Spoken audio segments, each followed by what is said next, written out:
Hi everyone! Today I'm making a family favorite chicken and sausage gumbo. Now when I first started making gumbo, my go-to recipe was Alton Brown's gumbo recipe that was circulated about 12 years ago or so. Now the great thing about that recipe is it provided a wonderful way to make roux. Sort of a shortcut, if you will, if you have the time, that pretty much guarantees that you won't burn your roux, even when trying to get that wonderful dark nutty color for the gumbo. For those of you all that have had gumbo before, you know that it is typically have a very dark color to it. That's sort of its signature color, and that comes from the roux that you make beforehand before you prepare the soup. So I am still going to be borrowing that method of making roux in the oven because I find that it is a fail-proof method for making roux. Now Alton Brown's recipe calls for you to use shrimp to make shrimp stock. And I have followed his recipe to the T before, and it is amazing. It makes a delicious shrimp-based gumbo. Unfortunately for me, a few years ago, I found out that I can't eat shrimp anymore, so I no longer made that homemade stock. So over the past few years, I've been modifying the recipe. One, removing the homemade shrimp stock, and two, making it a little bit easier to make. So if you will, we can call this Crystal's lazy gumbo recipe for the days when you really don't want to have to prep everything.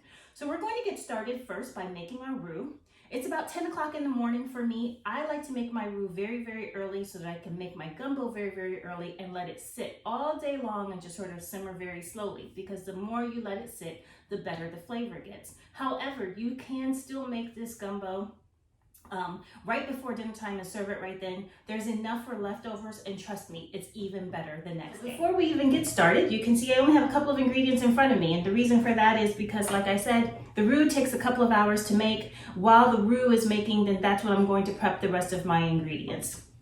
So I've got here my Dutch oven. This is actually the same exact pot that I use to break my sourdough loaves in typically, but it's got it's cast iron, nice heavy weight, and so it keeps the heat in really well because I like to let my gumbo cook basically all day long over the stove.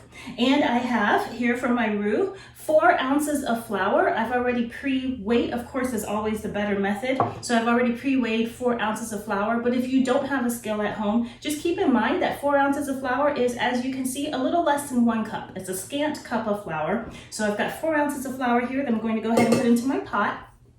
And I have here 4 ounces of vegetable oil. I just use canola oil, but any type of oil will work. I've shared this recipe with friends of mine. They said they've used olive oil and other types of oil, and it all works out great. So I've got that.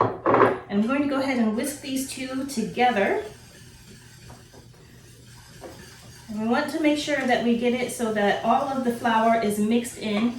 For anyone who's ever made homemade glue or homemade Play-Doh, it's kind of the same process there with the flour. So I've got my flour all mixed in, and when you have it mixed in, you should see basically a nice, very light colored roux. So it's already starting to get that roux consistency, but it does not have the correct roux color. And roux, as you know, can be used to make a lot of things. Alfredo sauces, I use it to make macaroni and cheese, soups to thicken up the soups, and in this case, we're going to use it to thicken up the gumbo. But what's really special about gumbo is that gumbo uses a really, really dark roux, a roux that, and I like mine to be super dark, where it gets that really nice nutty flavor to it. And so that's why we're going to be cooking this for so long. So I've already preheated my oven to 350 degrees. So I'm going to actually just go ahead and take my pot, roux and all, uncooked and cold, and I'm going to put it in the oven. And I'm going to leave it in the oven for about an hour and a half to 2 hours. I'm going to come and check on it every half hour to give it a stir, and then I'm going to put it back in. So let's see how that goes.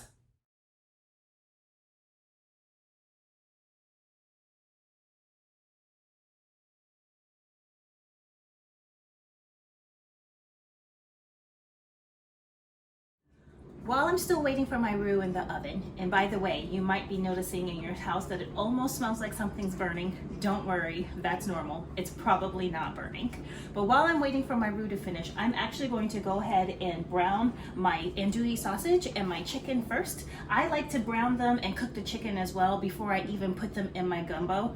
It's just a matter of personal preference. I think that you could probably put them in without this step, but I just think you get a better flavor by doing it. So I'm just going to brown these in my pan here, and then later on I'm just going to add them straight from my pan into the gumbo.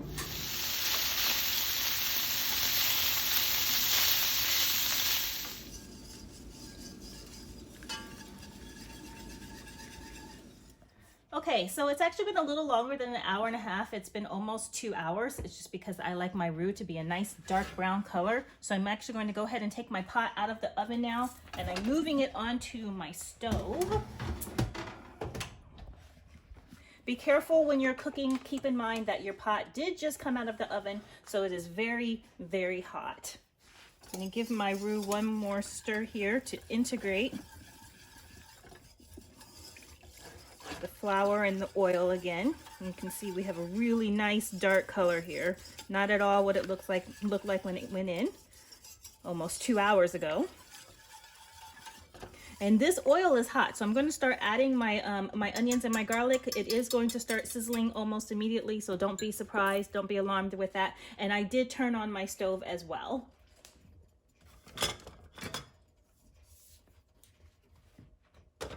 I'm going to go ahead and add my onions first. I like to add my onions early on because I like them to cook down. And I usually add my garlic a little bit later, especially because I'm using jarred garlic, so I find that it doesn't need to cook down quite as much.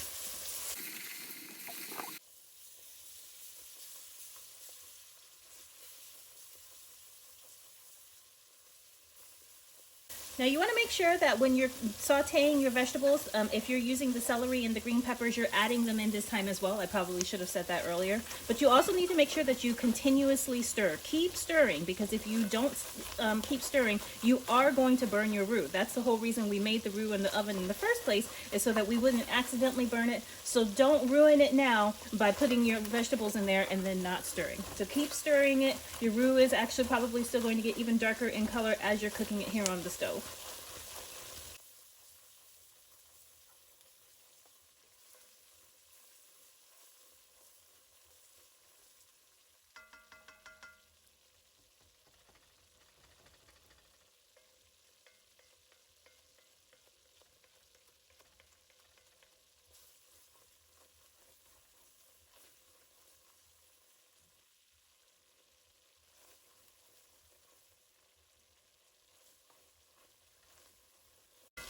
Once you have your onions, your celery, your green peppers, and your garlic cooked down, it's now time to add the rest of the ingredients.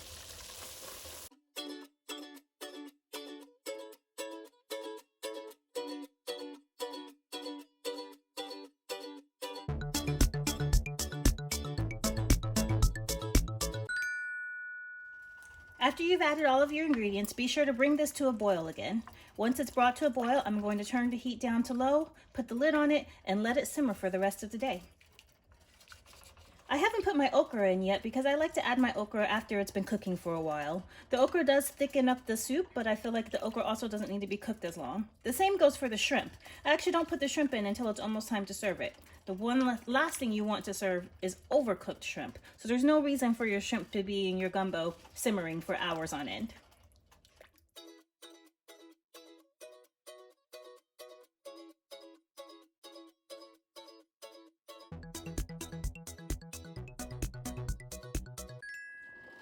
Looks like our gumbo's finally started boiling here. So I'm going to give this one last stir, make sure all the ingredients are mixed together. The boiling helps to make it thick because that roux that we had there, really for it to get activated, it needs to boil. So I'm boiling it now, so we've got a nice thickness to it. I'm going to go ahead and put the lid on this, turn the heat down, and I'm going to let this simmer. Still 6 hours until dinner at my house. So let's see what we've got later. I like to add the okra about an hour before I serve it to allow it some time to simmer and for the soup to thicken.